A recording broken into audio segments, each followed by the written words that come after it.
Welcome to the Seller Roundtable e-commerce coaching and business strategies with Andy Arnott and Amy Wees.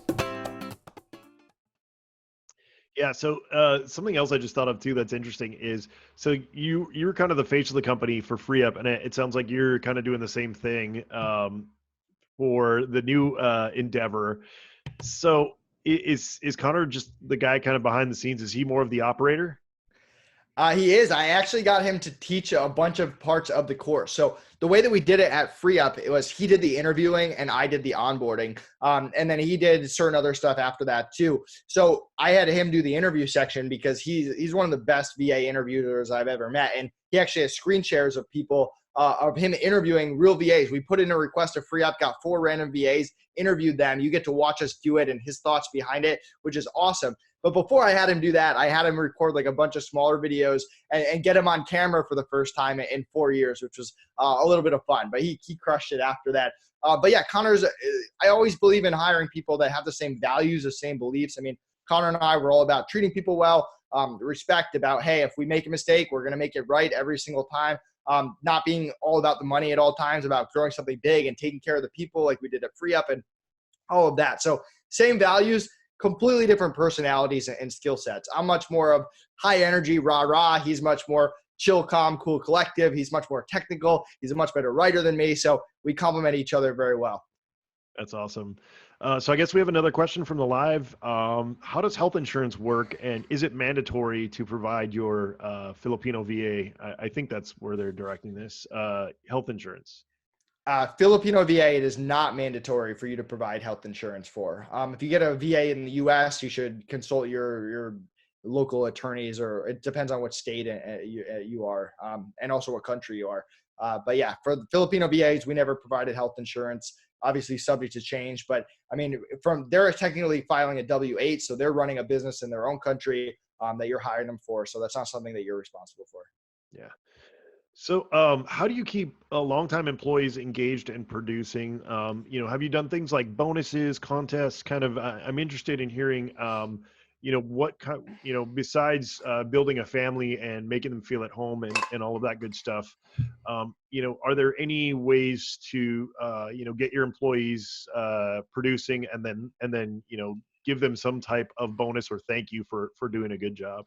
Yeah, so we have a whole section in the course on raises and bonuses because you're right. They are so important. The buying in and all that is great, but the bonus and the raises have to go along with it. So the key that I'll give for bonuses is a lot of people, they're obsessed with that 13th month that people do in the Philippines where they get 1 month bonus at the end of the year. So if they make $500 a month, that last month of December, they would make $1,000. So they get December's payment plus an additional one.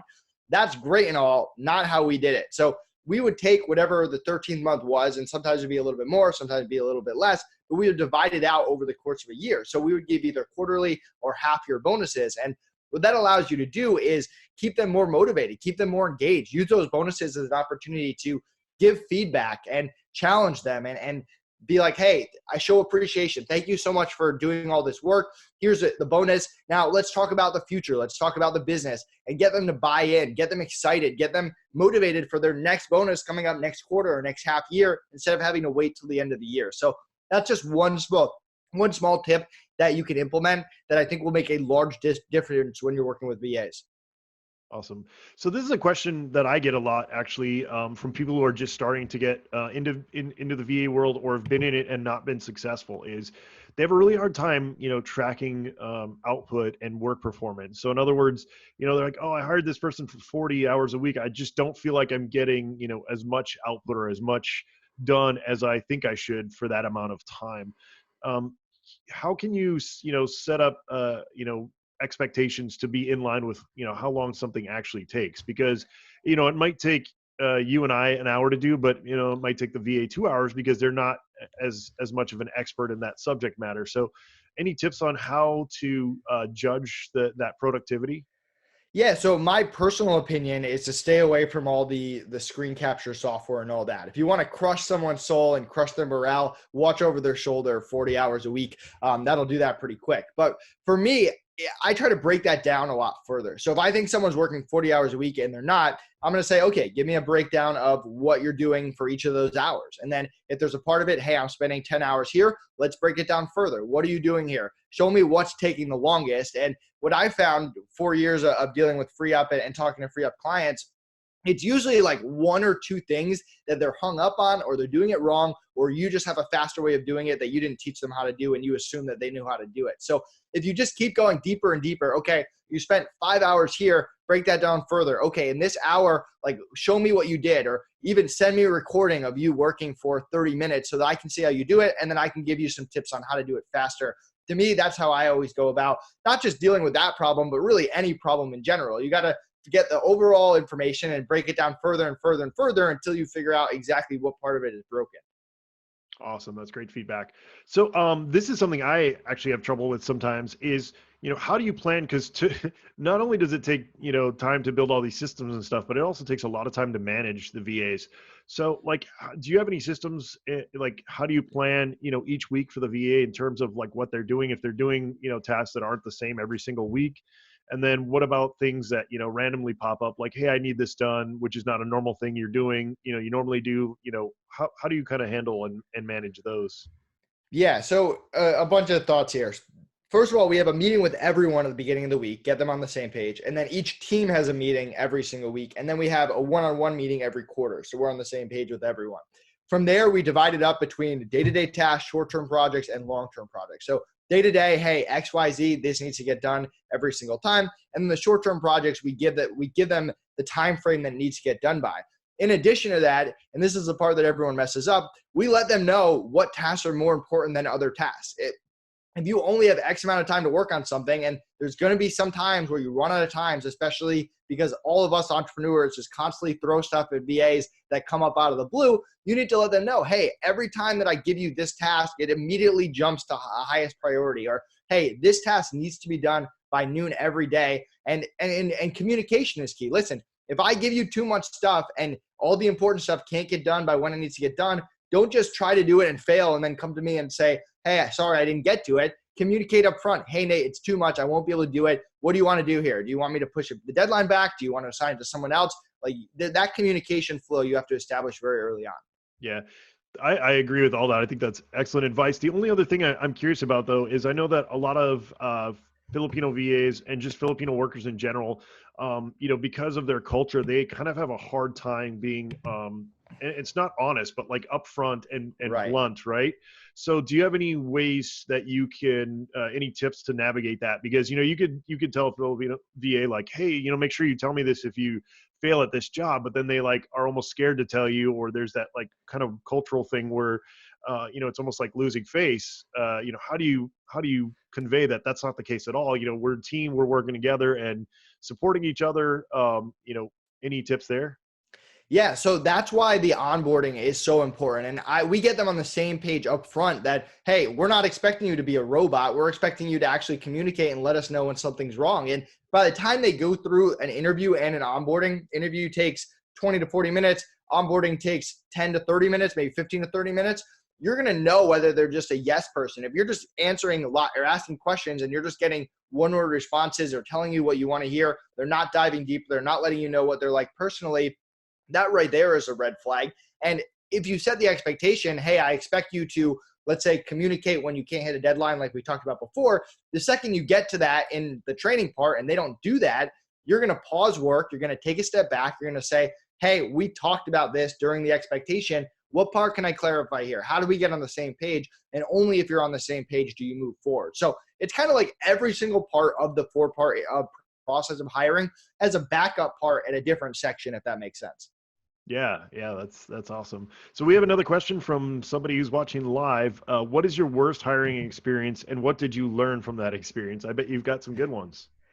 Yeah. So my worst hiring experience, I hired someone and I trained him for 6 months to manage my entire Amazon business. And this was before Amazon software too. So there was a lot of manual stuff like adjusting prices and stuff like that. So 6 months of training him, like I'm sleeping better at night. Everything's good. My business is on autopilot.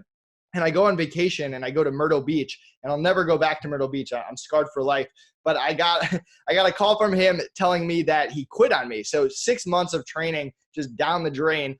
On that same day, I actually got a call that my biggest manufacturer was dropping me. And that same day, I got another call telling me that my identity had been stolen and someone had filed a $40,000 tax return from the government. The government paid them $40,000 in my name, and I was going to have to deal with that when I got back. So I kind of went from like this ultimate high as like, I'm this 21-year-old entrepreneur crushing Amazon, no one can touch me, to let's just start this thing all over again with a new manufacturer and a new hire and all that. But learned a very valuable lesson about diversifying my hiring. And now every business I run is teams. There's a customer service team, there's a billing team, there's a social media team. And if someone quits from that team, I just replace that system, that process, that person, instead of having to replace someone who just knows the entire business. And a lot of entrepreneurs do that because hiring's hard. So you make some bad hires and you finally find someone you like, you find someone you trust, and you just load that person up with everything. And they don't realize how risky that really makes your business going forward. Yeah, that's a great point. That actually reminds me, it's not quite that bad, but I've had some similar experiences to that. But the one that resonates the most, or reminds me the most of your experiences, I was in Hawaii visiting my dad, and same kind of thing. Awesome, having a great time. And then we found out that the new terms of service where you couldn't exchange discounts for reviews, right? Because we had a review site really early on in the day. Right. And it was, so our 6-figure software as a service went to zero pretty much in one day. Wow. We were able to kind of iterate on it, but that was brutal, but not nearly as bad as losing the app business in one day. That was my worst one. But that being said, you just have to know that failure comes along with being an entrepreneur, right? Right, exactly. I always say that as an entrepreneur at the beginning, you kind of just get sucked into the highs and the lows, right? You're like on top of the world. You're like, oh, my life's over. And you just like keep bouncing up. And then as you get deeper and deeper into being an entrepreneur, you kind of get numb and you're kind of just like this. If you're like crushing it, you're like, all right, we got to keep going, got to keep moving forward. Something's going to change. And if something goes wrong, you're like, all right, like this is a problem. We just need to solve it. And you kind of change your mentality. Yeah, absolutely. Yeah. Mindset is so huge. I think that's one of the biggest things that people miss when they're starting and running their businesses, right? Is just getting your mind straight. And, that's where the learning comes into play, right? Like courses and podcasts and, YouTube, pretty much anywhere where you can get that inspiration, that, how to get your mind straight. There's so many great resources out there. One last question before we wrap this up. And this is my least favorite question, but when do you think it's time to fire your current VA? What are some signs that you need to move on? Yeah. So, signs could be anything. It could be mistake prone. It could be attitude, stuff like that. And we actually provide you with a list of like all the common mistakes and how important they are and how least important they are. And to me, it's all communication. Someone could be having, like, I had a VA who, she was pregnant. She had a lot of issues with her pregnancy, but she just communicated the entire time. She kept us up to date. She let us know. And that was key, versus someone who's sick for a week and they don't communicate at all. Like, I'd much rather have the second person who's or the first person who's communicating. So communication's key. For me, you have to really value 3 different things. You have to value, like, what type of player are they? Are they an A player, a B player, or a C player when it comes to their working? Are they someone who's always crushing it? They're smart. They pick stuff up fast, because you're going to give them a little bit more leeway. That's just the way the world is. If someone's a C player who, yeah, they do what they're told, but they're not really adding anything to the table. They work at an okay speed, whatever it is. And they're also causing other issues, probably not giving that person as much of a leash. So that's the first thing. Second is how much time you've invested into someone. If you've invested 3 days into someone and they're causing all these issues, probably going to part ways pretty quick. If you've invested a year into someone, 2 years, you probably want to dive a little bit deeper and see if you can figure it out and turn it around. And then the last thing is, how will it affect your team? And I would never just keep someone around who fails everything else, but the team likes them. But you need to know, prepare yourself for what's worst case scenario. If I do let this person go, what impact is this going to have on my team? And you need to be thinking about that up front, not right when you're about to fire them. So all 3 factors, and we have a whole section about this in the course, you have to consider before you start making any moves. Awesome.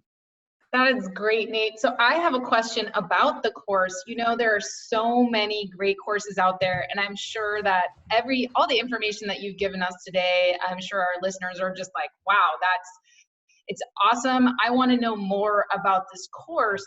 You know, people are nervous about hiring for the first time, but they may not want to devote all of the time to a full course, you know?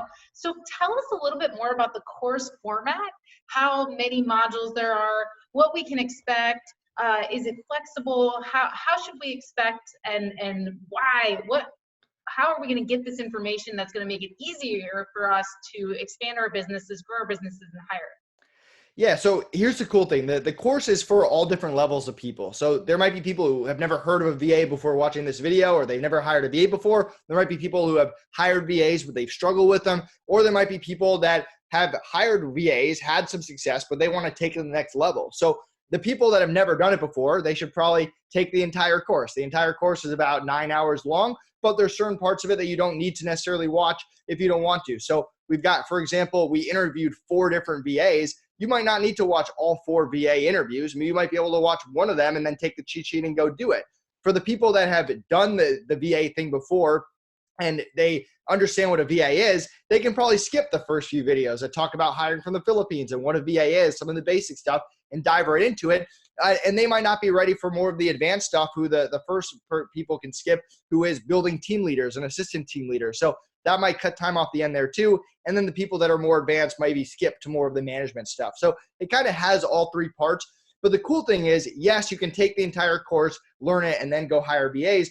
But it's also designed for you to actually go through hiring a VA as you take the course. Watch the interview section, interview your VA. Watch the onboarding section, onboard them, and go with us. And we're providing support along the way. So if a VA says something during the interview that you're like, ooh, I think this is a red flag, let me get Nate's opinion on it, you can shoot us an email, shoot us a message, and we'll let you know. So we can actually help you along the way, hire really good VAs and scale your business. I love how flexible that is. That's really great. And, you know, it sounds like you have access to this material for a long time.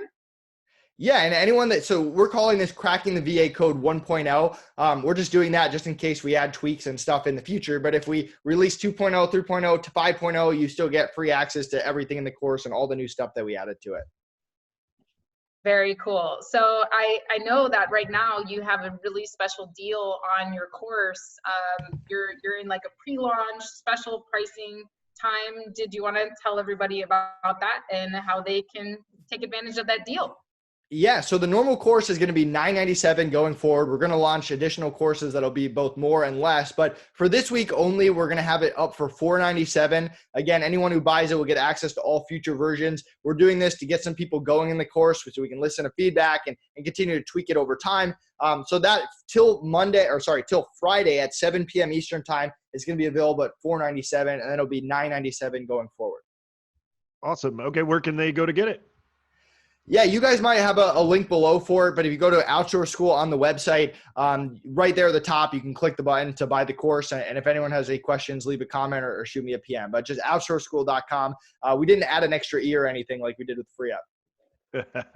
Made it easier this time, right? Yeah, we learned that lesson. Yeah. The domain is so important, right?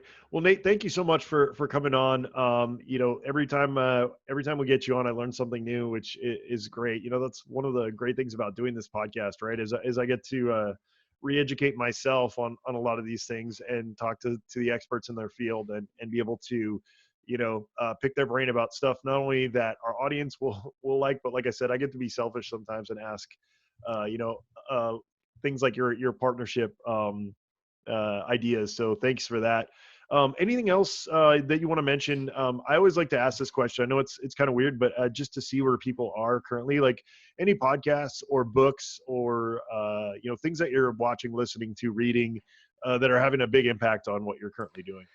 So I just finished the book, Hatching Twitter, which I think is fascinating because I'm incredibly lucky that I've worked with Connor for 10 years now, but it kind of shows you the uglier side of what happens when you don't get along with your business partners and the people that you're working with. And Twitter is obviously a huge success story, but there's a lot of fighting behind the scenes, a lot of power struggles and stabbing people in the back. So definitely a book I recommend if you want a different perspective. It's interesting. I'll have to add it to my list, to the list of many that I have. I'm currently reading The One Thing. I've had it for a long time, but I never cracked it. But I've realized that that's definitely something that I need to concentrate on, because I've got the shiny object syndrome hardcore, and so that's one of the things I'm constantly trying to work on, is trying to get more focused. So, Amy, anything new that you've been reading or watching that you've enjoyed? Oh man, we've been getting into travel hacking a lot lately. We all run a lot of money through our businesses, so we've been kind of nerding out over that. And traveling is one of that's our Lamborghini, right? Nathan says he has, he likes to travel too. So we've been trying to listen to a lot of podcasts and stuff about that. I've also been learning a lot more about venture capital and becoming a venture capitalist. I'm reading a lot of books about that. Just trying to expand on my asset category. So love it. Awesome. All right, guys. Thank you so much for watching live, listening on the podcast afterwards. As usual, we really, really thank you guys for doing so. I love logging into our podcast stats. It's kind of like our Amazon profit number, right? Like every month that number goes up. We're getting more and more listeners. We're getting more and more emails of, from people saying how much we've helped them, how they've been able to quit their day jobs, all that stuff. That gives us that's like our power up, right? Video game analogy. Whenever we get that, it really re-energizes us and makes us know why we're doing this. And it's definitely our why in terms of this podcast, getting you guys to the next level, helping you any way we can. Make sure that you subscribe, tell people about the podcast. If we've helped you out, we really, really appreciate that. Leave a review, even if it's a crummy one. It gives us feedback in terms of, what we need to work on. And yeah, besides that, thank you guys so much for watching. And if you haven't joined us live before, you can do so, ask questions. We usually, end at the end, we stop and stop the recording, and we just kind of chat with the guests for a little for a little while. So you get some of the behind the scenes. If you guys want to do that, you can check that out at sellerseo.com/SRT. And soon we're going to have everything on the sellerroundtable.com website, where that's going to be the one place you go to for everything. So we're looking forward to that. We will be announcing that shortly. If you haven't gone there, you can go there to subscribe and get the video of the episodes, all that other fun stuff. So thank you guys, and we will see you next time on Seller Roundtable. bye. Thanks for tuning in. Join us every Tuesday at 1 p.m. Pacific Standard Time for live Q&A and bonus content after the recording at sellerroundtable.com. Sponsored by the ultimate software tool for Amazon sales and growth, sellerseo.com and amazingathome.com.